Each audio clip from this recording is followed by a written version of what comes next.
আজ আমি রান্না করছি লোটে মাছ। লোটে মাছ দারুণ সুস্বাদু একটা মাছ, ভাতের সাথে খেতে কিন্তু খুব ভালো লাগে।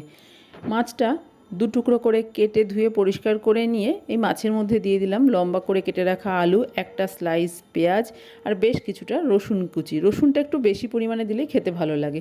গ্রেট করা আদা দিয়ে দিলাম, দিয়ে দিচ্ছি ছোটো সাইজের একটা টমেটো, স্বাদ অনুযায়ী নুন, দিয়ে দিলাম হলুদ পরিমাণ মতো, জিরে গুঁড়ো দিলাম 1 চামচ, ঝালের জন্য লঙ্কা গুঁড়ো দিয়ে দিচ্ছি। আর এই রান্নাটা কিন্তু একটু ঝাল ঝাল খেতেই ভালো লাগবে। দিয়ে দেবো কাশ্মীরি লাল লঙ্কার গুঁড়ো আর সর্ষের তেল। এবার এই সব কিছু দিয়ে ভালো করে মেখে নেব। কোনো কিছু ভাজা কষানোর কোনো প্রয়োজন নেই। আর এই রান্নায় কিন্তু কোনো রকম বাটা মশলা ব্যবহার করবেন না, সব কিছু এইভাবে কুচিয়ে বা থেতো করে ব্যবহার করবেন। ভালো করে মেখে 15 থেকে 20 মিনিট ঢাকা দিয়ে রেখে দেব, তারপরে রান্নাটা করব। মাখা আমার কমপ্লিট হয়ে গেছে।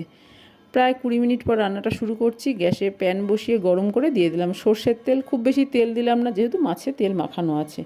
তেল গরম হয়ে গেছে, এবার এর মধ্যে মেখে রাখা লোটে মাছটা দিয়ে দিচ্ছি। সম্পূর্ণ মাছটাই দিয়ে দেবো। আর এই রান্নায় কোনো রকম জল ব্যবহার করব না। লোটে মাছ রান্নায় এমনিও জলের প্রয়োজন হয় না, মাছ থেকেই প্রচুর পরিমাণে জল বেরোয়।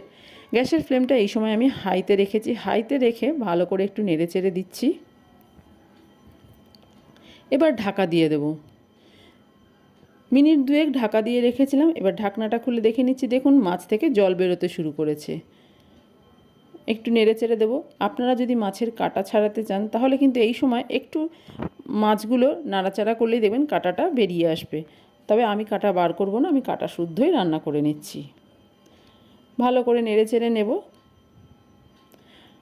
দেখুন নাড়াচাড়া করতে করতে দেখলাম আলুটাও সেদ্ধ হয়ে গেছে। আর ঢাকা চাপা কিন্তু দেওয়ার কোনো দরকার নেই। এইভাবে নেড়ে চেড়ে একটু শুকনো করে রান্না করে নিতে হবে। দিয়ে দিলাম কয়েকটা চেরা কাঁচা লঙ্কা। নাড়াচাড়া করতে করতে এবার একটু শুকনো করে নিচ্ছি। দেখুন প্যানের গায়ে লেগে যাচ্ছে, একদম শুকনো হয়ে গেছে, আর রান্না করার প্রয়োজন নেই। এবার আমি গ্যাসের ফ্লেমটা অফ করে ঢাকা দিয়ে কিছুক্ষণ স্ট্যান্ডিং টাইমে রেখে দেবো। তারপরে গরম গরম ভাতের সাথে সার্ভ করে দেবো। সার্ভ করার সময় উপর থেকে একটু ধনেপাতা কুচি ছড়িয়ে দিয়েছি, খেতে আরও ভালো লাগবে। লোটে মাছ আমরা কষিয়ে রান্না করি, কিন্তু এইভাবে হাতে মেখে রান্না করে দেখবেন, দারুণ টেস্ট হয় আর সময়ও কম লাগে, খেতেও অসাধারণ হয়। আর গরম ভাত আর লোটে মাছের এই রেসিপি আর কিছু দরকার হবে না ভাত দিয়ে খাওয়ার জন্য।